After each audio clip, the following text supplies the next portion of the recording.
Babylon presents false doctrines, adulterated doctrines, which means that this wine is fermented. And this fermented wine deranges the minds of people so that they cannot grasp and understand the truth as it is in Jesus.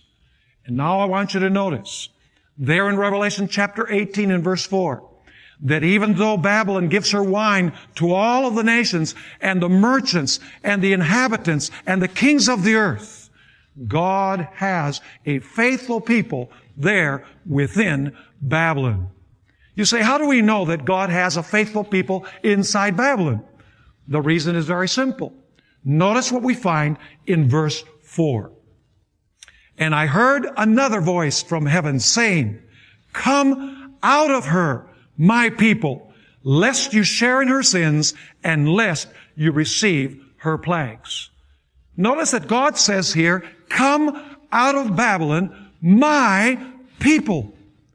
Now, if God says, come out of her, my people, it must be that God has people within these systems.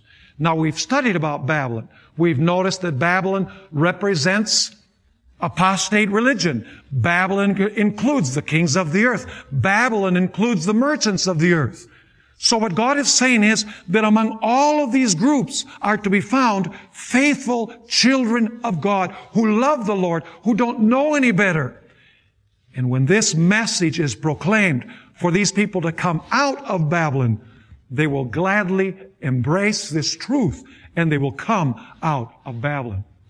And I want you to notice that if they don't come out of Babylon, the wrath of God will fall upon them without mixture of mercy. So this is a message which is extremely urgent, because whoever does not respond to this call and come out of Babylon will not only be lost, but will suffer the terrible outpouring of the wrath of God. In fact, that's what we notice in verse 5. For her sins have reached to heaven, and God has remembered her iniquities.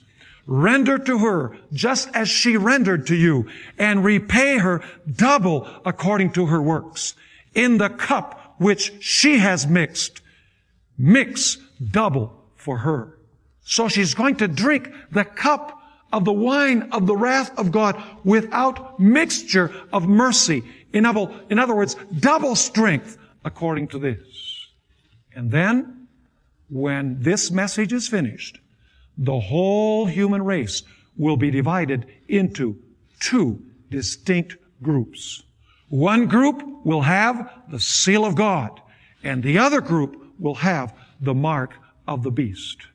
And this is where we have the scene of Revelation chapter 14 and beginning with verse 14, where Jesus is seated on a cloud and he has a sickle in his hand, and he's going to reap the harvest of the earth, which represent the righteous. He's going to reap them, and he's going to take them into the city of Jerusalem, spiritually speaking Jerusalem, as we've already studied. In other words, they will be members of God's remnant church.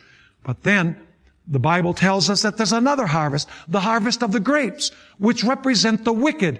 They also will be harvested. In other words, you will have two groups, those who have the seal of God and those who have the mark of the beast. Those who have the seal of God will be gathered within the spiritual city of Jerusalem, within the remnant all over the world. And they will be shielded from the wrath of man, and they will be shielded from the wrath of God. But those who are spoken about as grapes will suffer the terrible outpouring of the wrath of God without mixture of mercy.